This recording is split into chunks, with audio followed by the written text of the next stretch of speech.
We're going to review how to add fractions with different denominators. As you know, fractions cannot be added or subtracted unless they have the same denominator. We're going to start out with a pretty simple example. Here we have 1/5 plus 2/7, and we see that they don't have the same denominator. We also see that they have no common factors in the denominators. 5 and 7 don't share any common factors. So what we can do is simply say, okay, if this one has a denominator of 5, we're going to multiply this fraction by 5 over 5.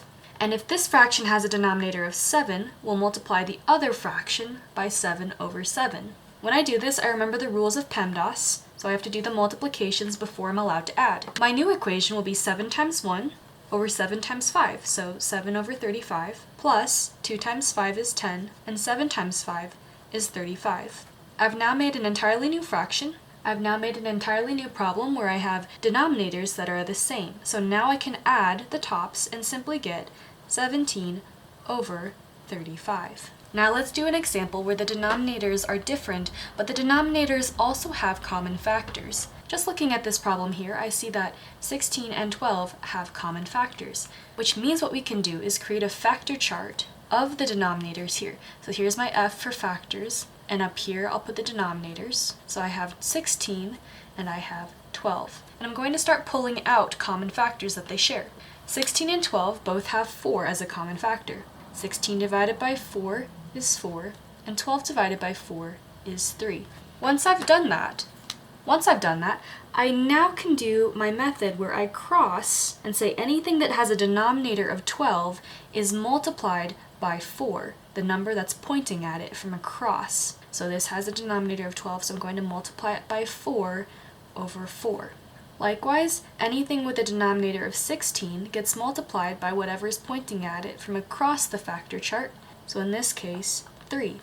Anything with a denominator of 16 is multiplied by 3 over 3. Now I can write my new problem. I have 3 times 5, which is 15, and 3 times 16, which is 48, plus 7 times 4 is 28, and 12 times 4 is 48.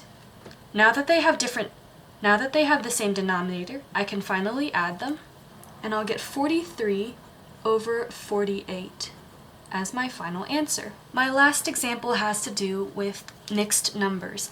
If I'm trying to add mixed numbers, I should probably convert them to be improper fractions first.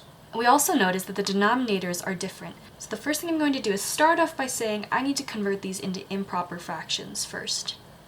So what I'm going to do is I'm going to say 1 times 3 is 3, and add 2. So I have 1 times 3 plus 2 all over 3, plus 3 times 7 plus 1 all over 7.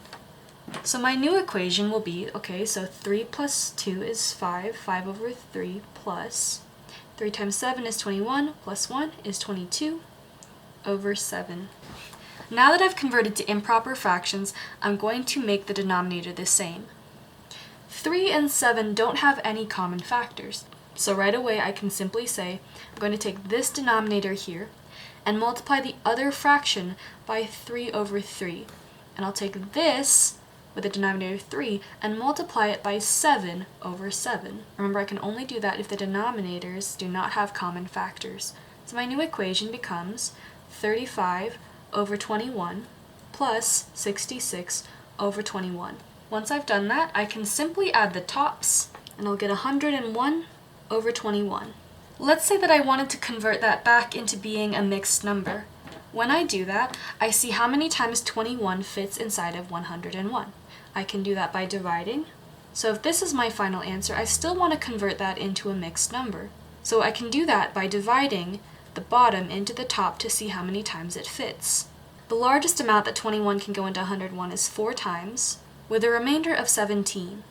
Okay, so once I've divided it, I take this number, the amount of times that 21 can fit evenly into 101, and then I take the remainder and I put that here.